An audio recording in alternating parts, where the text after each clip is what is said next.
witches, wolves, and vampires. As the days passed, Alice could sense a new threat looming in the forest. It was different from the warlock, but just as dangerous. She knew that it was a vampire, and it was unlike any she had ever encountered before. The vampire's name was Marcus, and he was old and powerful. He had come to the forest in search of a new hunting ground, and he had set his sights on Alice and her friends. He was a master of manipulation, and he knew just how to get what he wanted.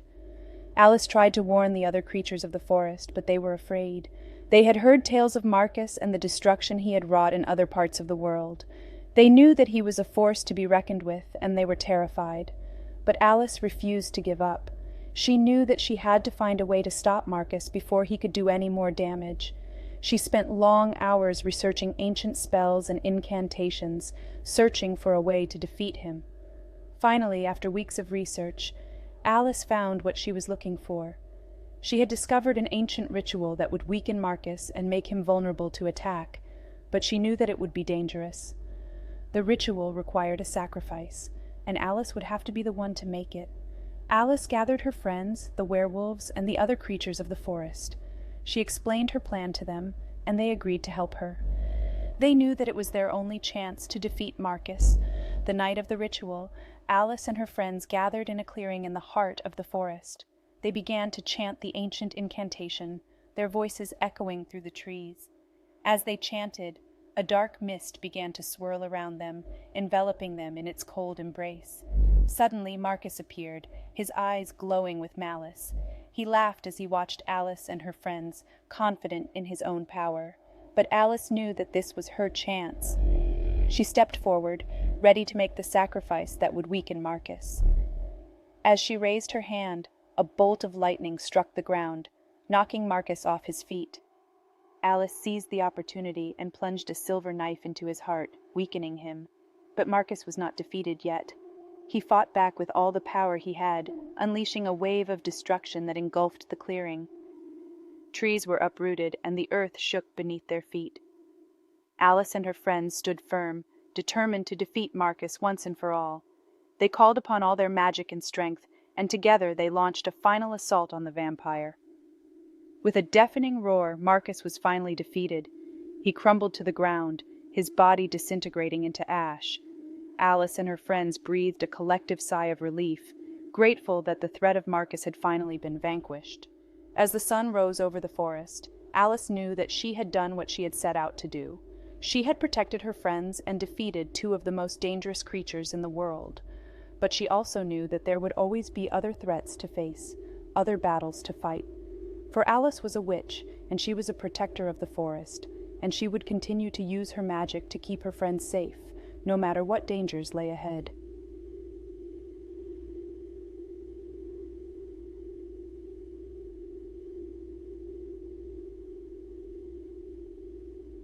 As Alice basked in the glory of her victory over Marcus, she couldn't help but feel a sense of unease. She knew that there were other dangers out there, waiting to strike, and she was right. A few weeks after the defeat of Marcus, strange things started happening in the forest. The creatures that once lived in peace were turning on each other.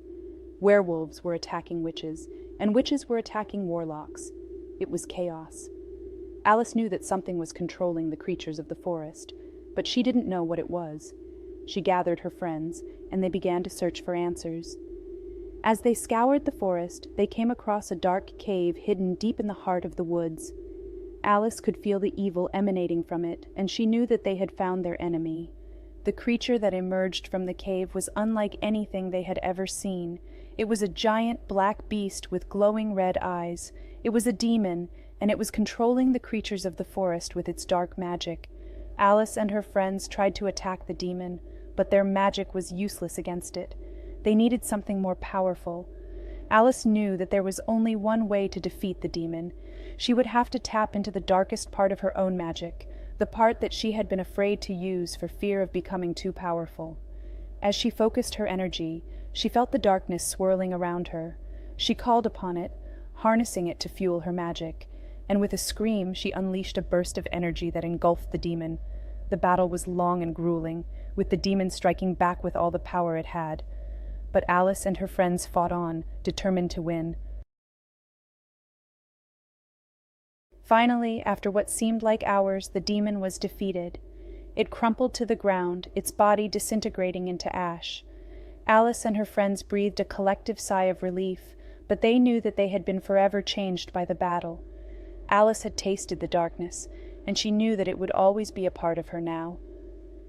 As they made their way back to their homes, Alice knew that the forest would never be the same again, but she also knew that they had won the battle, and they had protected their home from the greatest threat it had ever faced. And as she settled down to rest, Alice couldn't help but wonder what other dangers awaited them in the future. But she was ready for them, with her magic and her friends by her side. For she was a protector of the forest, and she would do whatever it took to keep her home safe.